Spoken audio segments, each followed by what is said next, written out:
ဒီနေ့တော့ကျွန်တော်ဒီlayout တွေကပေါ့နော်ဒီ layout တွေကကျွန်တော်ဘာအကြောင်းကျွန်တော်ပြောပြပေးမှာလဲဆိုတော့ကျွန်တော်တို့ဟိုတနေ့ကကျွန်တော်ပြောပြထားတယ်ကျွန်တော်ဒီ score h နဲ့ score v အကြောင်းကျွန်တော်ပြောပြပေးမှာဖြစ်ပါတယ်ပေါ့နော်ဒီ score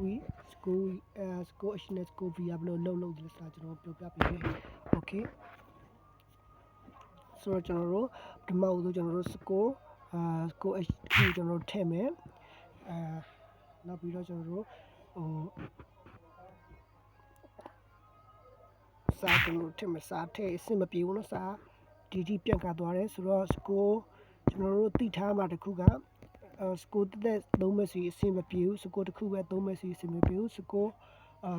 h နဲ့ score v ကိုသုံးမဲ့စီ linear h နဲ့ linear view ကျွန်တော်တို့တွဲသုံးမှာဖြစ်ပါတယ်အခုကျွန်တော်တို့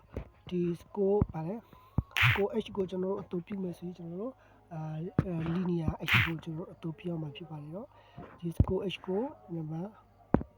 score h ကိုအတူပြုမဲ့စီကျွန်တော်တို့linear h ကိုလည်းအတူပြုမှာတွဲသုံးရမှာပေါ့သူတို့ကတွဲသုံးရမယ်နေရာတွေပေါ့နော်ဒါကြီးကျွန်တော်တို့ဒီမှာ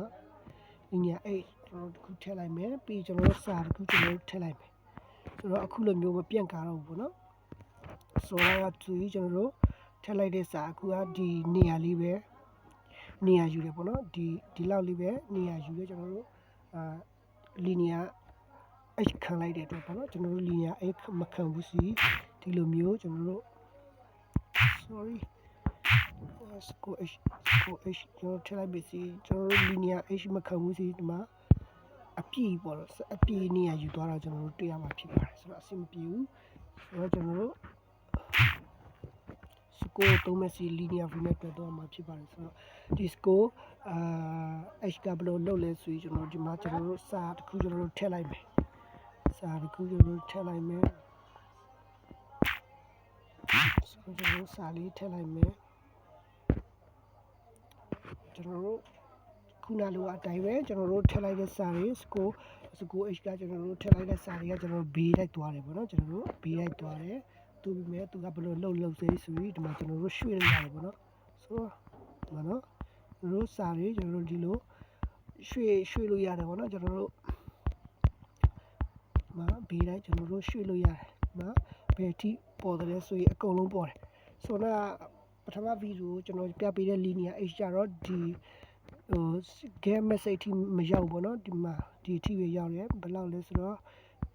png 100ပေါ့နော် png 100ဒီအထိပဲကျွန်တော်တို့ရောက်တာကိုကျွန်တော်တို့ပထမဗီဒီယိုကြည့်သိပါပေါ့နော်ဆိုတော့ဒီ score h ရကျွန်တော်တို့ရွှေ့နိုင်တယ်ကျွန်တော်တို့ထည့်လိုက်တဲ့အရာတွေအကန့်အသတ်မရှိကျွန်တော်တို့ထည့်လို့ရတယ်နောက်ပြီးဒီ score v လေးကျွန်တော်တို့ထည့်လိုက်မယ် score v လည်းထိုနည်းပဲကျွန်တော်တို့ score v ကိုသုံးမယ်စီ linear view ကျွန်တော်တို့တွဲသုံးရမယ်ပြီးကျွန်တော်တို့စာလေးကျွန်တော်တို့ထည့်လိုက်မယ်တစ်ခုထည့်လိုက်မယ်ပေါ့နော်ပြီးကျွန်တော်တို့ဒီမှာစာရှိကျွန်တော်ထည့်လိုက်မယ်sorry ထည့်လိုက်မယ်ဒီမှာသူ့အစုံကဘယ်လောက်ထိလဲဆိုတော့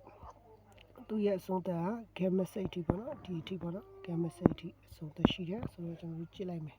ကျွန်တော်တို့တက်ဆိုင်နေနေကြည့်လိုက်ပေါ့25လောက်ထားဆိုတော့ပထမတော့ကကျွန်တော်တို့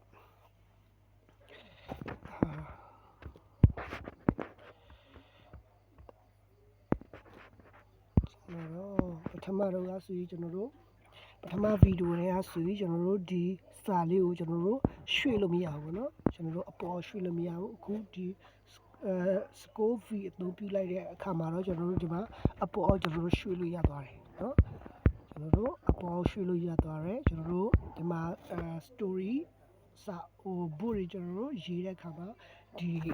score v တို့ဒီ linear တို့အသုံးပြုရတာပေါ့เนาะဒီဒါကြီးနားလေကြလိမ့်မယ်လို့ထင်ပါတယ်သူတို့ရဲ့ဘလို့ဒီ2တွေကဘလို့အလုပ်လုပ်တယ်လဲဘလို့သုံးဝင်တယ်လဲဆိုတာအခုလောက်ဆိုလေရှာလေးနားလေသွားမယ်လို့ထင်ပါတယ်โอเคဒီနေ့ဗီဒီယိုလေးကဒီလောက်လေးပဲပေါ့နော်နောက်နေ့တွေကြာမှာပဲကျွန်တော်တို့ဗီဒီယိုတွေဆက်သွားမယ်ဗီဒီယိုတွေကိုကြော်မကြည့်နဲ့ပေါ့နော်တခုချင်းအစင်လိုက်ကြည့်ပေါ့နော်ဒါမှဒီ2လေးတွေအကြောင်းတေချာလေးနားလိုက်မယ်ဆိုရင်အလုပ်လုပ်ရတဲ့အခါမှာလည်းပို့ပြီးတော့မြန်ဆန်မဲ့လွယ်ကူမယ်ပေါ့နော်အချိန်ကူလည်းတက်တာမယ်ပေါ့နော် โอเคဒီနေ့တော့ဒီလောက်ပါပဲ